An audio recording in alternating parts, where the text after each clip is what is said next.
Hello and welcome to Skills to Pay the Bills. We have another great show for you today. But before we meet our guests, I just want to take this time to thank you so much for all the emails that you have sent to us with your encouraging remarks. You know, we want to hear the good, the bad, and the ugly. You know, we appreciate you so much. And you can email us at skillstorock@gmail.com. Again, that's skillstorock@gmail.com. Our special guest today is Mr. Freeman OWEN. Freeman is the CEO and president of Financial Sources, Inc. He is also an international traveler, giving motivational speeches and educating his audiences on finances and wealth empowerment. Freeman is a family man who is active in his church and in his community. Please join me in welcoming Mr. Freeman OWEN. Freeman, hello. Hi, how are you? How are you today? And fine. Thank you for having me. Oh, it's a pleasure. It's a pleasure for you to be here. Well, we're going to get right into it. We don't have a lot of time this afternoon, so I want to glean as much as I can from you. Tell us a little bit about yourself and your organization, Financial Sources, Inc. Oh, okay. Been in business for about 35 years now, and our mission with Financial Sources, Inc. is to make sure that we conserve your assets, or I should say your nest egg, preserve it, such that it generates a lifetime income that you can't possibly outlive. Another great service that we offer is that we have ongoing seminars, wealth preservation seminars, to help individuals like yourself, our retirees and pre-retirees, which I specialize in making sure you cannot possibly outlive your income. We help by providing programs that will help reduce your taxes on your Social Security. Make sure that your beneficiaries are designated properly for your IRAs or your different types of employer-sponsored retirement accounts, such as TSPs and 401ks and 403bs, IRAs. So that's, as I mentioned, we've been around 35 years, and I am an independent agent here in the Washington metropolitan area, Maryland, Virginia, and DC. And so I will continue, because I love what I do, to aid those who wish to have guaranteed returns on their retirement income and prevent the IRS from taking most of your retirement nest egg. Wow, that's a tall order. It is. Especially when you talk about an income that you don't have to die to use. I mean, that you can't possibly outlive it. You know, I want to know more about that. Can you talk a little bit more about that? Well, the type of products that we offer have guarantees that are provided. They're guarantees based on the claims paying ability of different insurance companies. I might want to add a disclaimer too while we're having this talk. The information that I'm providing to you today, yes. I don't want you to, or the viewing audience, to construe it as investment, tax, or legal advice, because we don't offer legal, tax, or investment advice. It's simply educational and informational. Right, information and education. Exactly. Right. That's it. All That's right. the way to go. So we do have various products, as I mentioned, and strategies, which we'll talk about a little later, and implementing guarantees for our clients. Now, speaking of guarantees, now everyone is talking about the fiscal cliff. Yes. All right. Well, the amazing thing about the programs that I offer to many of my clients, they don't have to concern themselves with it because they have contractual agreements with various insurance companies, which more or less guarantees that there is a minimum amount of interest, their principal is protected, and I will elaborate a little bit further on in the program. Right, I want to hear more about that, about the principles being protected, because so often it's not, and like you say later on, we can get into that. Yeah, the principal is protected, just like we protect, and I think it's a great idea to have the various types of protections in your life. For example, we insure our home. We insure our automobiles. That's true. And insure our lives. Why not insure and have some type of protection that most baby boomers, ages, if you're born between 1946 and 64, and your retirees who were born prior to those years, 1946, are concerned about outliving their resources, outliving their monies. So why not have protection against outliving your monies? I think that's That makes sense. Yeah, about 87% of the population who are ages 55 plus are concerned about, well, will I have enough money to live on and comfortably after I retire? So those are the key items that we focus in on at our firm. And the amazing thing is we do not charge fees. That's a big one there. That's a big one, yes. Because I know in the past there had been a lot of legal issues coming up about some of the fees that were being charged. Exactly. In some of the investments. What I want to turn to, I just wanted to share with you a few items that, or factors that impact our retirement. One is aging. We live longer. Right. Two is underfunded pension programs and the expense of various government programs such as Social Security, Medicare, and Medicaid. Those are major factors that impact your retirement. So if you take aging of America, I'll share this with you. Let's say I'll share this personal story. Right. I like personal testimonies. Being from the Midwest, my father worked in a steel mill. Alrighty, and in the 50s, he he worked at steel mill, bring his check home to my mother, and she managed a budget. It was my brother, my mother, and my father. That one check. Now, when he retired, alrighty, he was able to get to live fairly well with just a pension and his Social Security. My mother did not work. So today, since we're living longer, it's a different type of environment now, as far as retirement is concerned.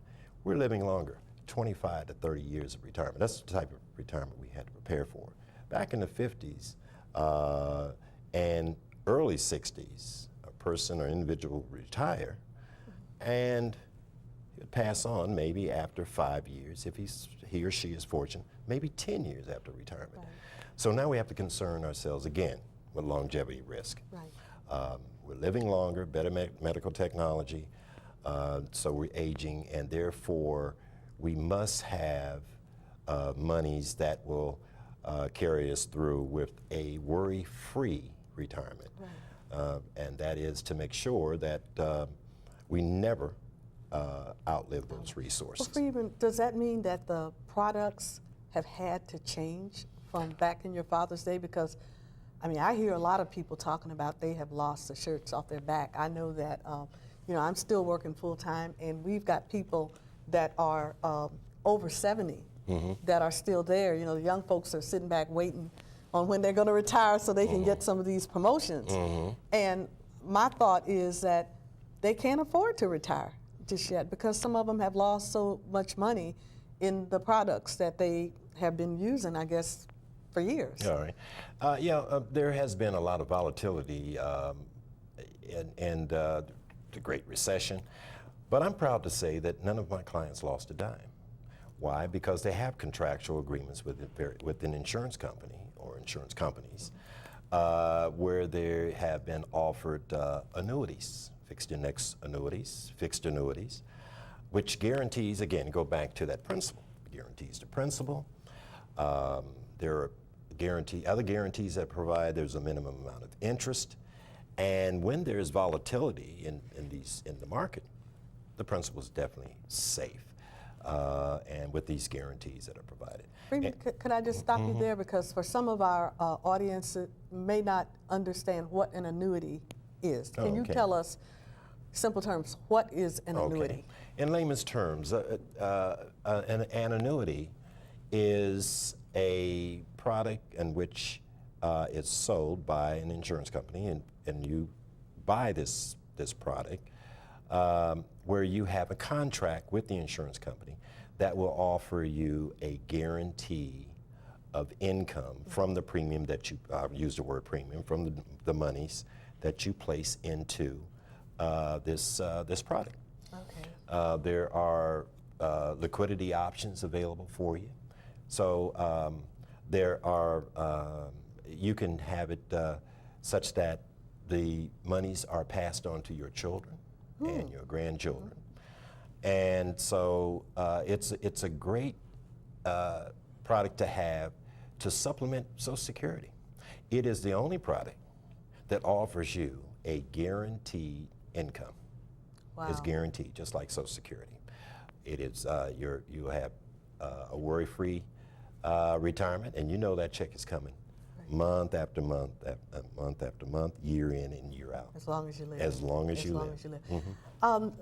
Talking about retirement makes me think of something. I spent a little time going over your website, and I really enjoyed it. I'm going to go back and spend more time, in-depth time. But the short time that I was on it, I was intrigued by some of the bloggers and some of the comments about retirement. Yes. And it made me think about during the years when I was in mortgage. I was a mortgage professional. And people would go into their retirement and take out money to buy a house. They take out money for college education for their children. They take out money if they got in a tight and they needed, you know, to take care of a credit card or whatever. Yes. And I was wondering, what's happening? I mean, is that something that's advisable to do? Well, you know, a lot of people have done that simply because the interest rates on credit cards and other instruments, excuse me, is pretty high. Now, I don't advocate borrowing or taking monies out of, and I've seen a number of folks who have borrowed money from their employer-sponsored retirement accounts. Now, let me define that. That's your thrift savings plan, which if you're a federal employee. A federal employee. Right. 401k if you're in the private sector. There's the, well, of course, the TSP, or I should say that the thrift savings plan is referred to as a TSP. Your 403b for your educators who have that type of employer-sponsored retirement accounts.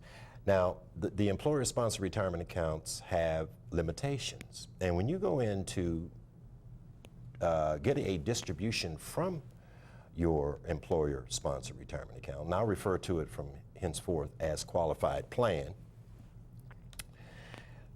there is a withholding of approximately 20%. Now, something else too, there's risk involved. Usually, 20%? if you take these monies out, alrighty, I get a distribution from an employer-sponsored retirement account, there is a 20% withholding that is done. So if you took $100,000 out of there, you get $80,000. That's automatically done. Now, I want to share with you there are several ways in which you can get a distribution without any penalties, but there's a risk. The first is if you're a first-time home buyer. Okay, you can take up to $10,000 and get that. Hardship is another. You can borrow. When you say hardship, if there's some they type defining hardship? Well, it will be defined by the program itself, the HRA, in which so it could change yes, depending on the employer, what they consider to be a hardship. Exactly. So you may, and then you can, the risk is that, another risk, I should say, is that if you borrow the money, you have up to 5 years to pay it back. Now, suppose you're separating from service. Well, if you don't pay this money back, the money that you have borrowed already, so what happens to you? You have 30 to 90 days to pay the money back, already, and or else that distribution is subject to taxation as ordinary income. Oh no! So that's an additional so on top of what you've. Oh wow! So there's a risk there. So I'm not an advocate of borrowing or taking money from an employer-sponsored retirement account.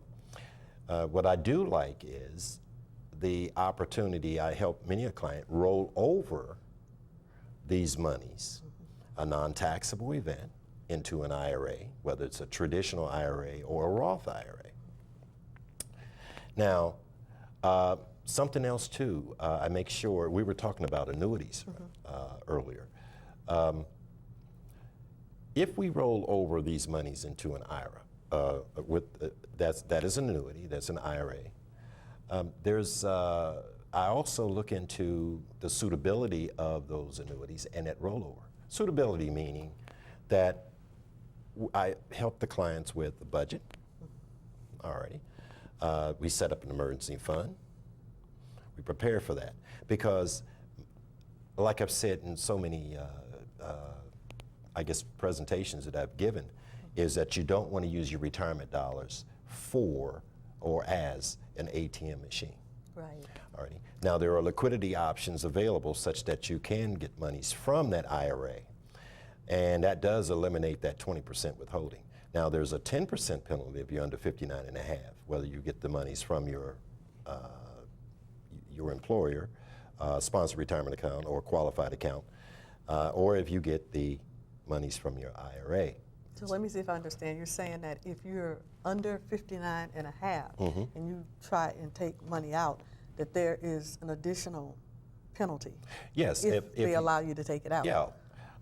Now some employers allow what we call either with the federal system, federal government is age-based transfer. That is, you can retain your employment, you're 59 and a half, and you can roll over your thrift savings plan into an IRA. In the private sector, they call it not age-based. I think they refer to it as, my memory serves me correct, in-service transfer, so that you can roll those funds over into an IRA. And that gives you more flexibility and more control as well. So I've done a great service for many a people, many a person, with their handling their assets, or I should say their nest egg, keeping it safe, right, rolling it over, and also preparing the nest egg, that IRA, such that it will provide an income not only for you, but for your spouse, your children, and your grandchildren. Wow. Set up what we call multi-generation. Well, I have a question. What if it's a person that has been working, say, for 15, 20 years, they're not at that 59 and a half threshold, but they want to take money out and roll it over into a fixed annuity. Are they allowed to do that because of their age, or do they have to wait until they're 59 before they can do that, can do a rollover? Well, let me share this with you. We have some young, today there are very few pensions. As a matter of fact, in 1985, about 90% of all the companies in the U.S. offered a defined pension program. Well, by 1987, I should say, no, 2007, only 29% of the companies in America offered a pension. It's even a smaller percentage now that offer pensions. In other words, our young people, and I have adult children in the workforce, they're not offered that type of benefit of the defined pension program. They have to open up a qualified plan, a 401k, or a thrift savings plan if they're part of the government. Now, answering your question, I wanted to preface that, is that there are young people that more or less change jobs. They have contracts and they leave a trail of 401ks or qualified plans behind. Those monies can be rolled over because they separated from service and they're under 59 and a half. Right. Now, what is interesting too, let's suppose the young person or an individual who is a boomer under 59 and a half needs income, has a 401k in between jobs. And they say, well, I've got to have an income. Right. What do I do? Well, there's a rule, an IRS rule called the 72T, whereas you roll over the qualified plan, the employer-sponsored retirement account, into an IRA, and there is a distribution from your nest egg, and you get what we call reasonable interest. And it is either 5 years or 59 and a half, whichever comes first. You'll receive a distribution from your IRA now because you have control of it. All right. And you do not, your nest egg is not subject to the 20% withholding. Wow. It's distributed as ordinary income. And this is a new ruling? Well, it's been around for some time. Because I've never heard of it It's before. I called mean, the a lot of 72T. people have just not heard of these types of strategies. I tell you, well, To know that. I mean, and I don't know how you feel about this. I have for a long time felt that the 401ks were not really designed for people to depend on them totally as they have down through the years, and now it looks like maybe that was correct because folks have lost so much money. Well, they've lost a lot of money. 401ks. Yeah, with the advent of the IRA back in the 70s, folks start saving money, and their monies were placed in various variable accounts. And since the defined pension programs is more or less almost eliminated, gone away, a lot of your retirees and soon-to-be retirees have just been thrown out there and trying to manage their monies. And I always ask the question, is that an easy task or difficult task to try to manage your funds all by yourself? It can be a lonely journey and a very risky journey without a financial professional to help you. Right. We have about probably about 4 or 5 minutes to go, but there's one question I wanted to touch on, and hope that we have enough time for you to answer. What do you say to people who are maybe within a year or two of retiring? What kind of steps do they need to take? Because, you know, that's kind of scary, especially if you haven't really prepared that well. It does kind of creep up on you a little bit there, Tia. What I tell, and I have a number of clients that, or potential clients, as well as regular clients who've come in, they prepared themselves. They said, well, I'm coming out in a year. Well, the first thing we got to look at is we look at your nest egg, and we start moving it toward a more,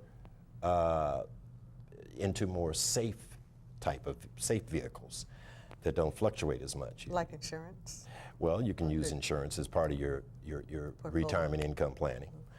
But, you look at safe instruments. Now, in this low interest rate environment, it's kind of difficult to place your monies into maybe CDs or money market accounts because the interest rate is so low. But again, I recommend annuities, but you got to know how to use them. So number one, you establish a budget, because now we got to look at your outlay.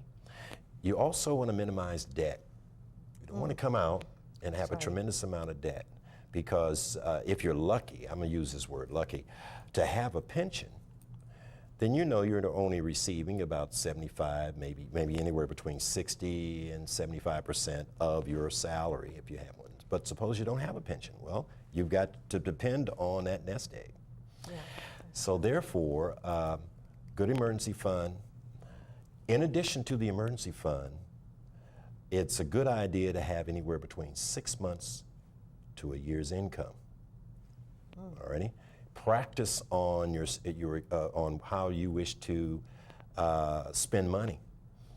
And try to avoid volatility as much as possible. Right. Okay. There's something else you should consider too, is make sure that you have all your insurances in order. Will your company offer health insurance when you separate? If you are in your 60s, when will you be eligible for Medicare? Oh, that's a whole nother subject. Alrighty. Will you take, you got to understand, suppose you're eligible for Social Security. Do you take it at age 62? That's when you're eligible. Or do you take the Social Security benefit at age 65 to 67? That's the current. Right. That's a lot to think about Freeman, we're just about out of time. It has been such a pleasure to have you here as our guest today. Oh, I thank you for having me. I mean, I have at least 15 questions here on this sheet that I didn't get to ask you. Yes. Will you come back and visit with us again? I certainly will. Will you also tell our viewers how they can get in contact with you? You can reach, you can go to my website, justaskfreeman.com. I highly recommend it. All righty, all righty. And I've got a Safe Money Kit which you can download if you want info. And also, you can reach us at our office at 1-866-471-SAFE or 1-866-471-7233.